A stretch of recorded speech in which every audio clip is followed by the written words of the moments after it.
Welcome to Fun Facts Daily, your source for just the good stuff. Monday through Friday, we're bringing fun facts and news you can use, all carefully curated to uplift and inform. So give yourself a break, relax, and learn something awesome in just a few minutes every day.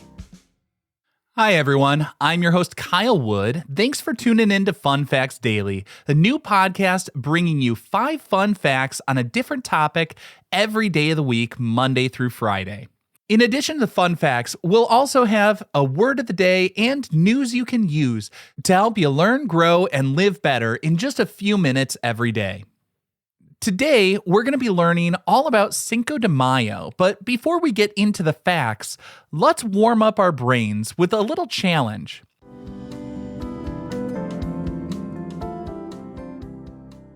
Sometimes myths get passed along as fact, and sometimes the truth is hard to believe. Think you can tell fact from fiction? It's not always easy. Consider this. Cinco de Mayo, the 5th of May, is widely celebrated with parties, parades, margaritas, and Mexican food, especially in the United States. It's often seen as Mexico's Independence Day, the major Mexican holiday. But is Cinco de Mayo actually Mexico's Independence Day? Take a moment to think about it. I'll reveal the truth at the end of this episode.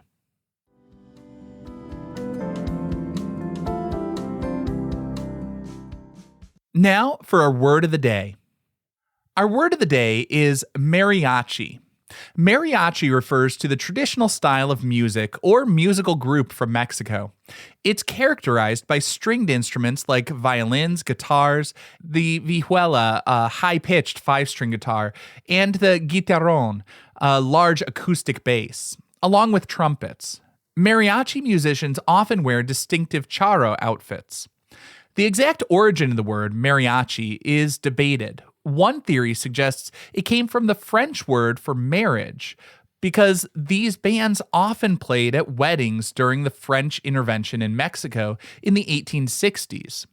However, linguists have found evidence of the word being used before the French arrival, possibly deriving from indigenous languages or referring to a type of wood used for the dance platforms where the musicians played. Regardless of its precise origins, mariachi music is an iconic symbol of Mexican culture, recognized worldwide and often heard during Cinco de Mayo celebrations.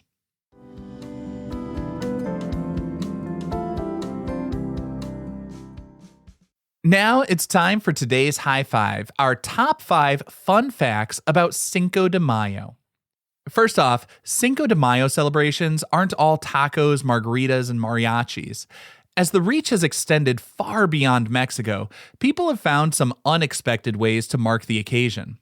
While we often think about Cinco de Mayo in the context of Mexico or the large festivities in the United States, the date has surprisingly become a hook for unique events in some very unrelated places.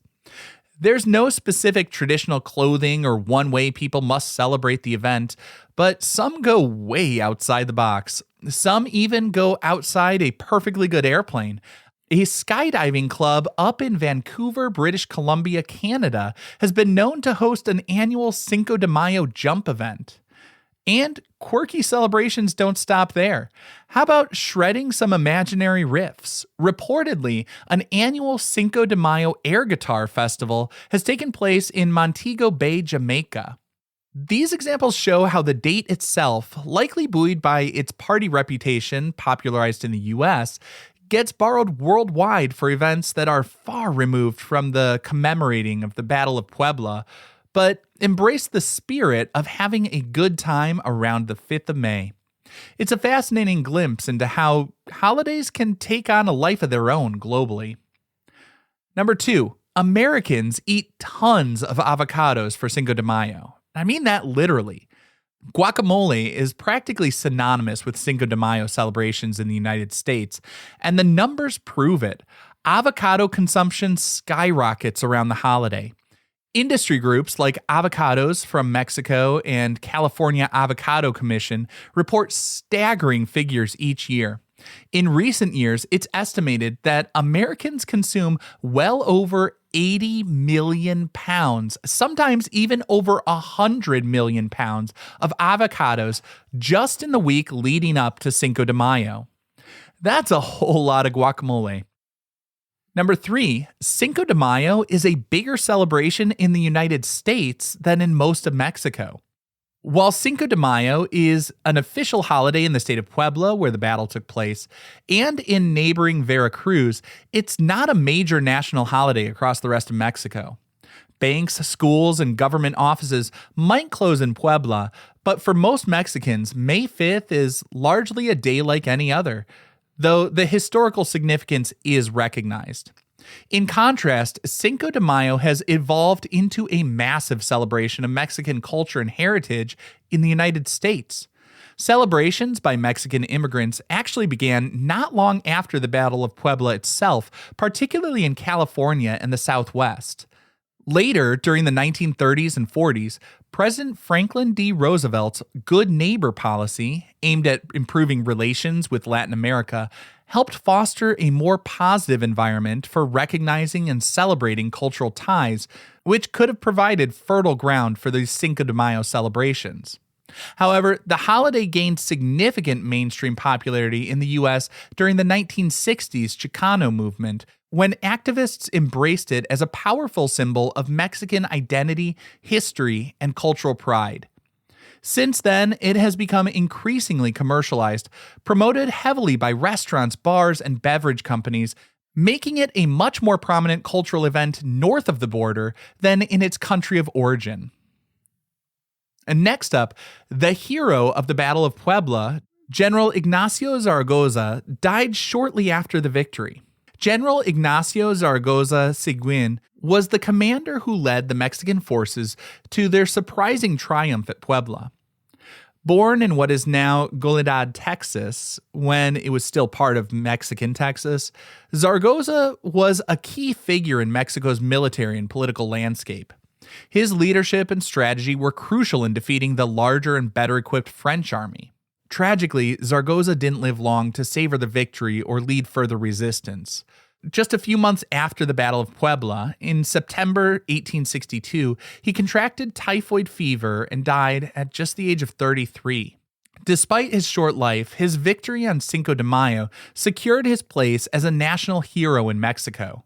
The city of Puebla was even officially named Puebla de Zaragoza in his honor. And our fifth and final fun fact for today, mole poblano is considered the official dish of Cinco de Mayo, especially in Puebla.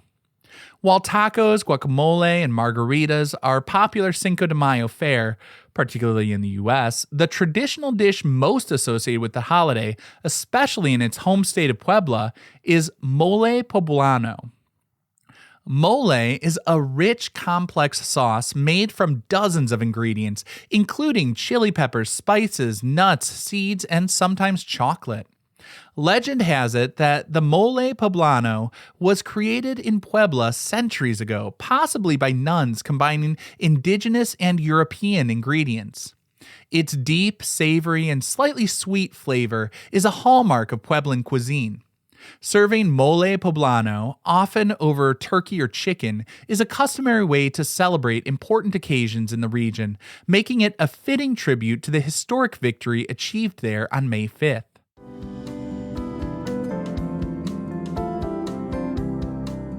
Now for some news you can use. Want to try making the traditional dish of Cinco de Mayo's birthplace, Puebla? Let's talk about a simplified mole poblano.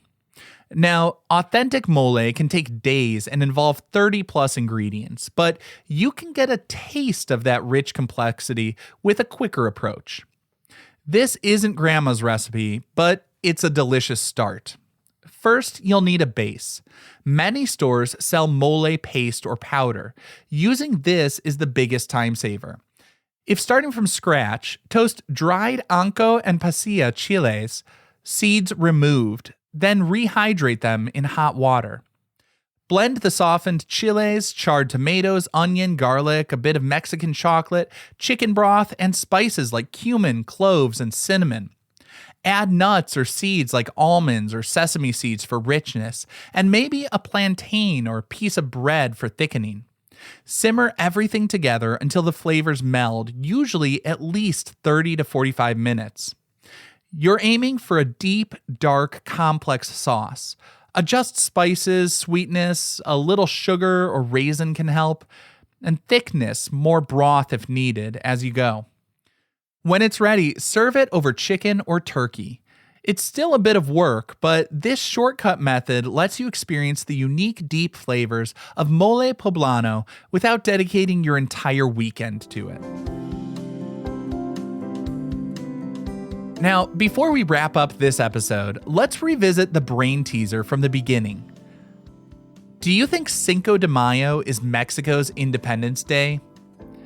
If you thought that was a fact, you're not alone. It's a very common misconception, but it is false.